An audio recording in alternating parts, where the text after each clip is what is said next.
Kelompok atas dalam piramida ekonomi, mereka punya disposable income yang besar alias tidak terlalu terpengaruh dalam gaya hidup mereka. Memang biaya pengeluarannya naik dan pendapatan mereka turun saat ini, tapi tetap disposable income mereka besar. Kita ingin memetakan masalah dan kita akan memberikan solusinya. Namun kita harus akui bahwa ekonomi Indonesia saat ini adalah vicious circle atau putarannya ke arah bawah. Kita akan terus memberi saran walaupun dianggap mengkritik dan beroposisi. Tapi nggak apa-apa. Masa orang memberi saran dianggap ancaman? Namun saya tidak akan stop memberi saran. Tidak bakal. Hanya untuk menunjukkan bahwa ada muscle knowledge yang lain yang bisa membantu menyelesaikan masalah ekonomi di Indonesia. Walaupun tidak dianggap. Nggak peduli kita. Begini solusinya. Ada 7 instrumen geoekonomi. Pasti tahu kan apa saja. Kalau kita tahu, maka ada baiknya kita melakukan counter strategi. Jadi pertama kita membangun strategi nasional secara ekonomi. Kita memilih mana yang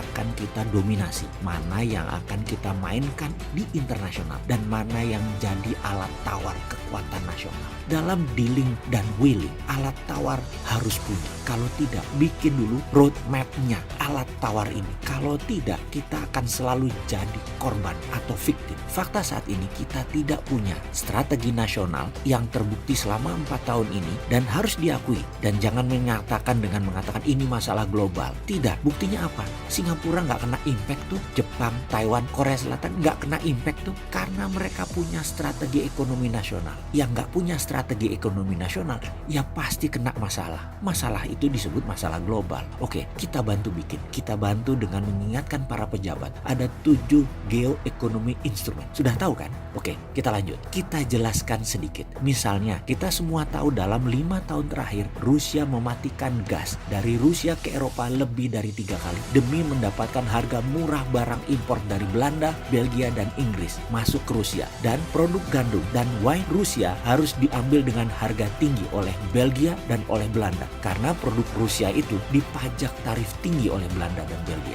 Strategi mematikan gas tersebut itu adalah salah satu geoeconomic instrumen yang Rusia pakai. Atau misalnya kita semua tahu, Cina 80% energinya adalah impor seperti batu bara, minyak bumi, dan gas. Impor dari luar Cina karena Cina nggak punya. Karena itu pemerintah Cina akan mengubah strategi energi nasional Cina, yaitu di tahun 2025 26% kendaraan akan harus jadi mobil listrik, di mana sumber baterai harus dikunci menjadi milik Cina. Sumber baterai bahan bakunya seperti nikel, kobalt, lithium yang paling utama adalah Indonesia sumbernya. Ada lebih 15 smelter nikel di Indonesia milik Cina. Lalu dianjurkanlah pemerintah Indonesia untuk buat kebijakan tidak boleh ekspor nikel ore atau biji nikelnya nggak boleh ekspor. Karena kalau diekspor, pabrik smelter Cina nggak ada isinya dan gagal program baterai nasional Cina tersebut. Untung kebijakan menteri di Indonesia itu mendukung kebijakan nasional Cina.